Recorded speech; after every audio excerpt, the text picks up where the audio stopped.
हे साईनाथ के बच्चों, बहुत ही प्योर सत्संग चल रहा है। उच्चतम सत्संग है।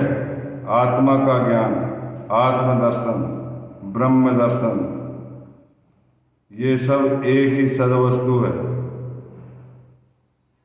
जिस आत्मा के बारे में हमारी बात चल रही है वह ईश्वर की देन है। ईश्वर को हम आत्मा और परमात्मा कहते हैं, और जो आत्मा हमारे शरीर के अंदर है वो हमें दिखाई नहीं देती। इसीलिए जब तक नहीं दिखाई देगी तब तक हमको ज्ञान नहीं होगा, तब तक वो नहीं दिखाई देती। इसीलिए ईश्वर भी नहीं दिखाई देते। आत्मज्ञान माने ईश्वर दर्शन। यदि आत्मज्ञान हो गया तो ईश्वर के दर्शन हो जाते हैं। तो हम सब द्वारका माई में हैं, और वह अन्वेषक जो कंजूस व्यक्ति है, जो धनाढ्य है, वही भी है, वही भी इस ज्ञान भोज में रहता है और ज्ञान प्राप्त कर लेता है।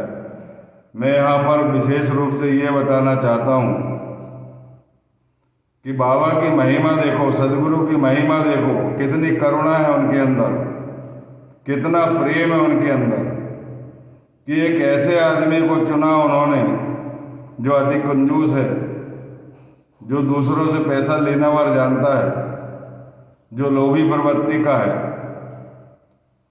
जिसे मोह बहुत अधिक है, जो धन संतान स्त्री और ऐश्वर्य में है, और काफी धनाढ्य आदमी है, बहुत धनाढ्य आदमी है, और उस आदमी को वो कलाकार चुनते हैं इस कहानी का।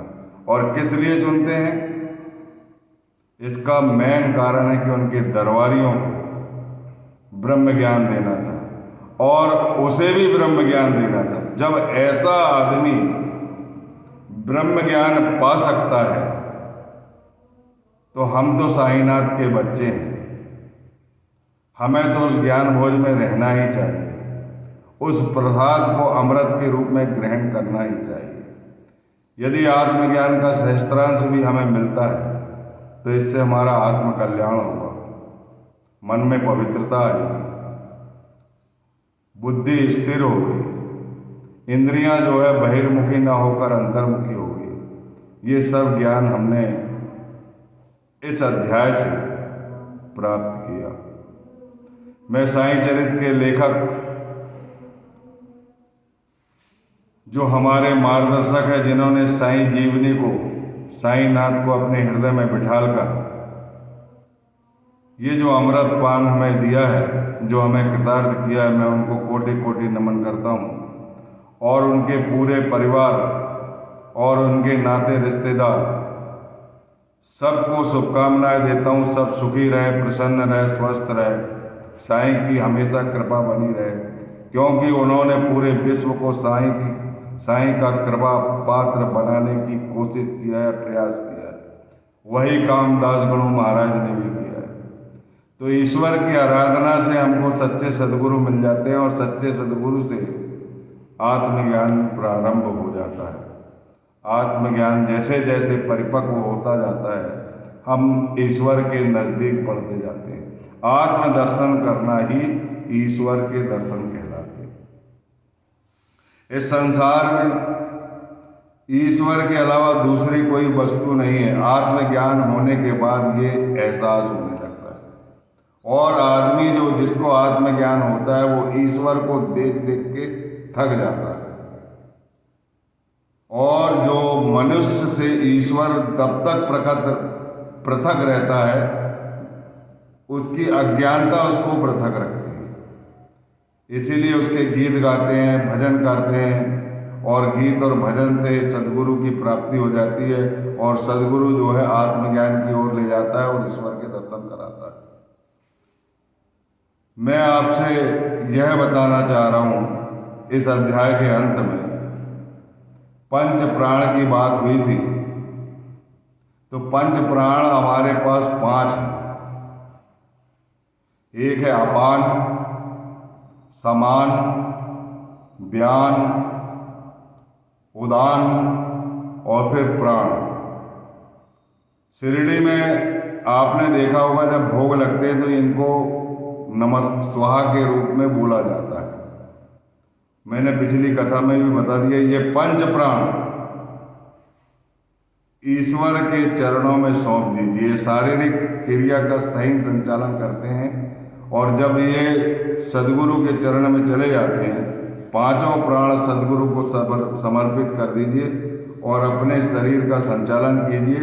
आपके ऊपर सदगुरु का आशीर्वाद होगा।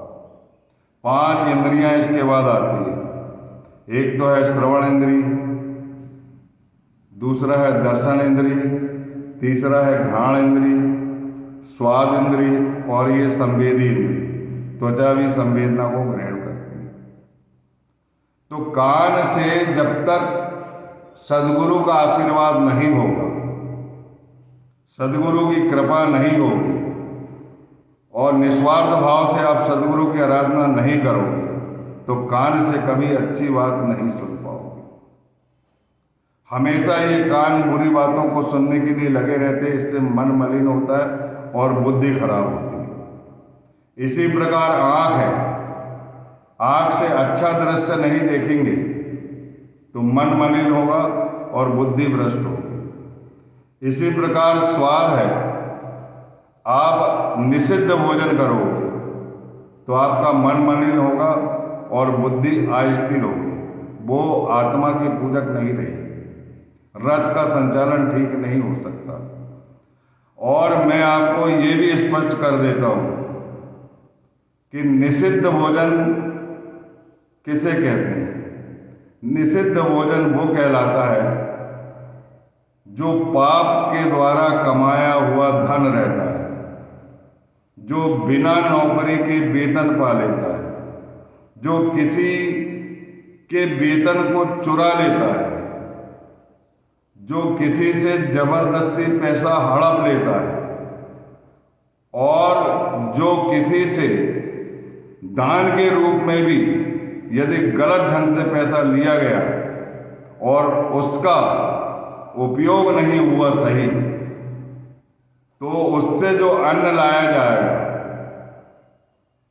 वह निषिद्ध भोजन की श्रेणी में आता है। ये पहले भी मैंने बताया था।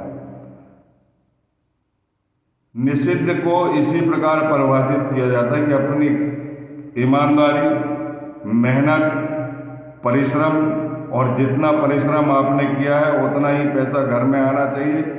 कम परिश्रम करो और अधिक पैसा आ जाए, वो भी उससे लाया गया जो अन्न है, वो अन्न जो है उससे बना हुआ भोजन निषिद्ध कहलाता है। इसी प्रकार राम कथा जो करते हैं, मैं तो बहुत छोटा आदमी हूँ, मुझे नहीं बोलना चाहिए ये बात, लेकिन फिर भी मेरी अंतरात्मा कहे बिना रुकती नहीं। अभी आजकल जहाँ तक कथाओं में प्रलय आ रहा है, तकलीफें आ रही है, लोग कष्ट भोग रहे हैं, कल्याणकारी काम नहीं हो रहे हैं। जो राम कथा को लेन देन करके, सौदेबाजी करके कथा करता है और आयोजक की स्वेच्छा के विपरीत जाता है, रसीद कट्टे लेके तमाम चीज़ें लेके चलता है और उससे जो धन अर्जित करता है और उस धन का सही सदुपयोग नहीं करता, क्योंकि वह धन पूरे परमार्थ में ही जाना चाहिए। यदि परमार्थ में वह धन नहीं किया गया तो वहाँ पर भी मन मलिन होगा, बुद्धि भ्रष्ट होगी, माया के कुचक्र में फंसेंगे और फिर कुछ भी बोलकर अपना खुद जो अस्तित्व है वो खराब करेंगे और जिससे लोगों का कल्याण होने वाला नहीं है। इसीलिए मैं सबसे बोलता हूँ, आत्मज्ञान का पाठ इसलिए साईनाथ महाराज ने दिया है अपने साई चरित्र में कि आत्मज्ञानी सत्पुरुष के चरणों को पकड़ने के लिए वही ईश्वर के दर्शन कराता है, उसके अलावा कोई ईश्वर के दर्शन नहीं करा सकता। तो ये शिक्षा हमें मिलती है कि सच्चे सद्गुरु को पाना है आपको। गुरु अगर स्वार्थी है, गुरु अगर लोभी है, मोह माया में फंसा है और जन कल्याण की मीठी मीठी बातें करता है, तो उससे आपको बचना चाहिए। बोलिए सच्चिदानंद सद्गुरु साईनाथ महाराज की जय। तो ये हो गई पांचों इंद्रियां। अब इंद्रिया के बाद मन, बुद्धि और अहंकार। तो ये तीनों चीज एक ही स्थिति में कंट्रोल हो सकती है। यदि आपका मन मलिन नहीं होता, ये इंद्रियों के कारण मन मलिन होता है, मन अगर पवित्र है तो बुद्धि भी स्थिर रहेगी और अहंकार कभी नहीं आएगा। पवित्र मन में अहंकार की कोई गुंजाइश नहीं रहती, उसे क्रोध भी नहीं आता। इसके अलावा बाबा ने जो 10 शर्तें बताई है वो बड़ी महत्वपूर्ण है। अपन उन 10 शर्तों का पालन ना करें कोई बात नहीं, लेकिन वो सभी 10 शर्तें जो है बड़ी सारगर्भित है। उन 10 शर्तों के अनुसार आप अगर नहीं भी चल रहे हैं तो सबसे पहले ईश कृपा प्राप्त करो, सच्चे सद्गुरु को प्राप्त करो, और सच्चे सद्गुरु आपको तत्व का ज्ञान देंगे, आत्मा का ज्ञान कराएंगे, आत्मा के दर्शन कराएंगे, यानी ईश्वर के दर्शन कराएंगे और ईश्वर के नजदीक आपको ले जाएंगे।